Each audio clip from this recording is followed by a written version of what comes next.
వేటూరి ప్రభాకర్ శాస్త్రి గారు ఏమన్నారంటే కొప్పరపుకోల అవధాన విధానం చూసి వాళ్ళ గురువు గారికి ఉత్తరం రాశారు. అంటే చల్లపల్లి వెంకట శాస్త్రి గారు బంధంలో ఉన్నారు, ఉత్తరం రాశారు. అందులో కొప్పరపుకోలని ప్రభాకర్ శాస్త్రి గారు అద్భుతంగా వర్ణిస్తారు.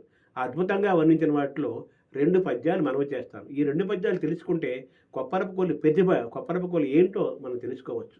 ఆ 2 పద్యాలు. నాల్కతుదన్ నిరంతరము నాట్యము సల్పుటకీ సహోదరుల్ పలుకు వెలందినెట్లు తొలిబామున గొల్చిరో చెట తేనెయలు చిలికిన ఎట్లు విందసకు చెప్పిన పద్యములెల్లా ఒక్ఫరే పలికిన పలుకులన్నీయును పద్యములయ్యడు ఏమి చెప్పుదును. వీళ్ళు పలికిన పలుకే పద్యమవుతుంటే వీళ్ళ గురించి ఏం చెప్తాము? నాల్కతుదన్ నిరంతరము నాట్యము సల్పుటకీ సహోదరులు పలుకు వెలందినెట్లు తొలిబామున గొల్చిరో. ఏ జన్మలో సరస్వతీదేవిని ఏ విధంగా కొలిచారో వాళ్ళు పలికిన పలుకంతా కూడా అద్భుతంగా ఉంటుంది.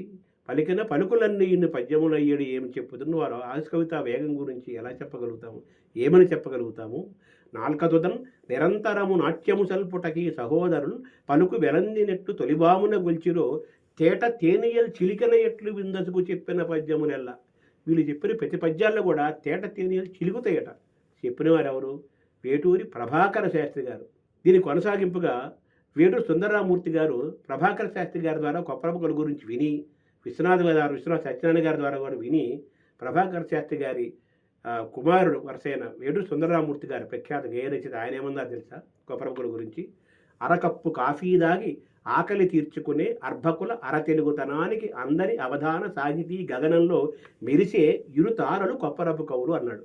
అరకప్పు కాఫీ దాగి ఆకలి తీర్చుకునే అర్భకుల అరతెలుగుతనానికి అందని అవధాన సాహితీ గగనంలో మెరిసే ఇరుతారలు కొప్పరపు కవులు.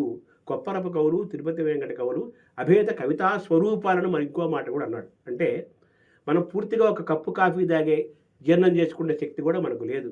అలాగే మనం మాట్లాడే తెలుగులో సగం ఇంగ్లీష్ వస్తుంది, సగం తెలుగు వస్తుంది. అలాగే మనకున్న తెలుగు వ్యాకరణ ఛందస్సు జ్ఞానం కూడా తగ్గిపోతుంది.